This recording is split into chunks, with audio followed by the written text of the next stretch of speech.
अब्दुल खटी साहब तमाम घणी मेहरबानी अवां असांखे वक़्तु ॾिनो ऐं राति हिकिड़ी अहम बैठक चऊं वेहक चऊं जेका गॾिजाणी चऊं उहा थी ऐं उन में जेकॾहिं असीं ॾिसूं था त रुगो पीटीआई जा जेके अॻवान आहिनि असद कैसर हुजे उमर अयूब या ॿिया न हुआ पर उनमें नून लीग जा अॻूणा वज़ीर आज़म जेके हाणे पंहिंजी पार्टी ठाहे चुका आहिनि शाहिद खाकान अब्बासी मुस्तफ़ा नवाज़ खोखर महमूद खान अचकज़ई ऐं उन्हनि जी जेका गॾियल डिमांड आई आहे उहा बि सभिनी जे साम्हूं आहे त फ्रेश इलेक्शन थियणु खपे। उहो ई हल आहे मुल्क जी मईशत जो बदमनी जो उन सां गॾोगॾु जेका आदम इस्तेहकाम वारी सूरत हाल आहे। अञा हिकु साल बि मुकमल न थियो आहे इलेक्शन खे 8 फरवरी ते साल थींदो पहिरीं खां इहा डिमांड अची वई आहे ऐं कीअं था ॾिसो हिनखे? महिरबानी नसीर साहब तव्हांजी।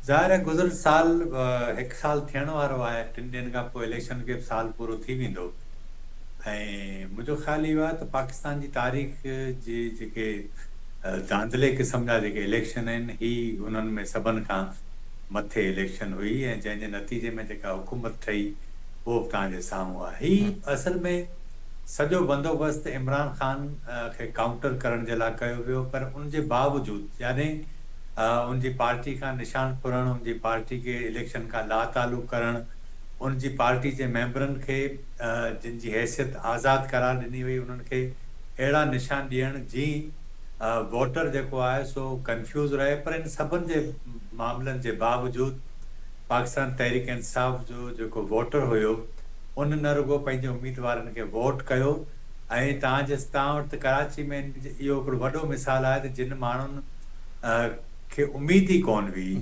इलेक्शन में उन्हनि खे ॿुधायो वियो त उहे कामयाबु थी विया आहिनि। त हाणे इन क़िस्म जो जेको इलेक्शन जो बंदोबस्तु हुयो उन में ख़ुदि मौलाना फज़ल रहमान सां जेको कुझु थियो उहो बि कंहिंखां ढकियल कोन्हे ऐं ॿियूं जेके जमायतूं हुयूं उन्हनि सां जेको कुझु थियो उहो बि कंहिंखां ढकियल कोन्हे।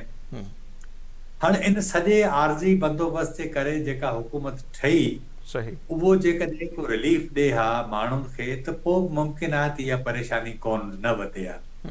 ऐं इन सिलसिले में तव्हांखे रुगो हिकिड़ो नंढड़ो मिसाल ॾियां थो, हिकिड़ो कोन्हे पर 3-4 मिसाल आहिनि जेके जी जेका बेरहमी आहे उनखे वाइको कनि था।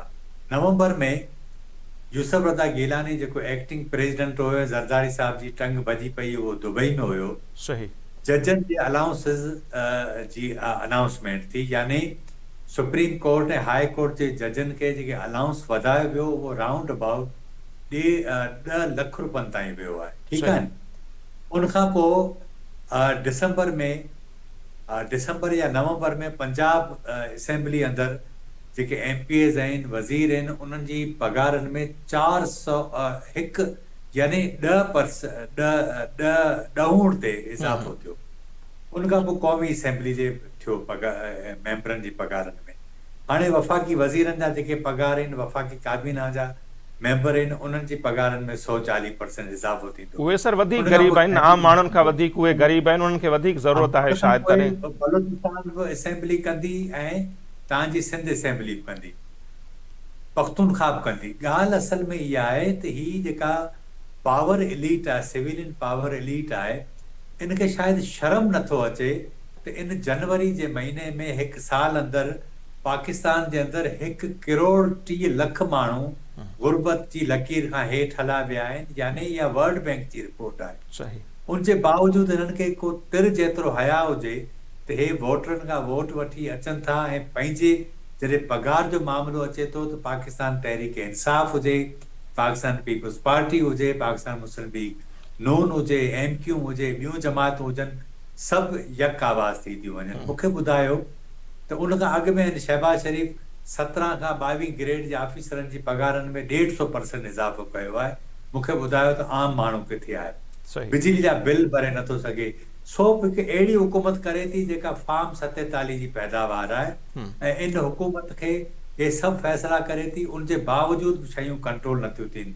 जेकॾहिं को आम माण्हू बिजली जो बिल नथो भरे सघे, गैस जो बिल नथो भरे सघे, जेका महीने जी इनकम आहे उन मां उनजी ग्रोसरी नथी अचे, यानी मरणे पढ़णे जा उन वटि ख़र्च कोन्हे, इन सॼी कंडीशन में जेकॾहिं इन क़िस्म जी बेरहम जमहूरियत इहो करे थी त ज़ाहिर आहे त अवाम उनजे ख़िलाफ़ जेको बि आवाज़ उथंदो अवाम उन सां गॾु हूंदो। ही इंतहाई गैर पॉपुलर गवर्नमेंट आहे ऐं उनजे नतीजे में तव्हां ॾिसो पिया त हाणे मौलाना फज़ल रहमान जहिड़ो माण्हू जॾहिं 26 तरमीम थींदी हुई उन वक़्तु त हिननि उनजे दर जा चकर पे कटिया, बिल्कुलु। पीटीआई बि वई पे, हुकूमत बि वई पे, ज़रदारी साहब वञे पियो, कॾहिं वज़ीर आज़म वञे पियो, कॾहिं वज़ीर दाख़िला वञे पियो।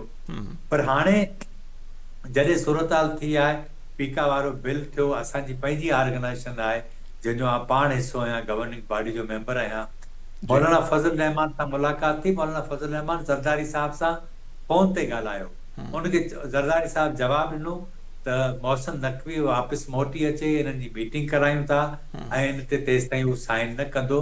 पर 18 कलाक कोन गुज़रिया, ज़रदारी साहब साइन करे छॾी। ॻाल्हि इहा आहे त तव्हां ज़बानबंदी बि कयो था, तव्हांजी असेंबली हले नथी, तव्हां पघारूं वधायो था। मूंखे ॿुधायो इन गवर्नमेंट जो भला माण्हू छा कंदा, जेका गवर्नमेंट माण्हुनि जे यानी वोट चोरी जे नतीजे में जेको आहे सो इक़्तदार में आई आहे। ठीकु। सो मुंहिंजो न आहे ख़्याल त को हिन जे हुजण न हुजण सां को आम माण्हू खे फ़र्क़ु पवे थो। असल ॻाल्हि इहा आहे त इहा तहरीक हलंदी, वधीक हलंदी, ऐं उनजो सबबु इहो आहे त बदकिस्मती इहा आहे त इमरान ख़ान हिन सॼी जेका अॼोकी सूरत हाल जेका पैदा थी आहे उनजो सभिनि खां वॾे मां वॾो ज़िमेदार बि उहो आहे। पर हिन वक़्तु उनखे दीवार सां लॻाइण जे लाइ जेका बि बेदर्दी सां आइन जी, कानून जी जेका बेतौकीरी कई पई वञे उहा तव्हांजे साम्हूं आहे। ठीकु। 26 आइनी तरमीम जी आड़ में जेको हिन वक़्तु सुप्रीम कोर्ट जो ऐं हाई कोर्ट जो हाल थियो आहे, मूंखे ॿुधायो हिन सॼी सूरत हाल में तव्हां छा करे सघंदो।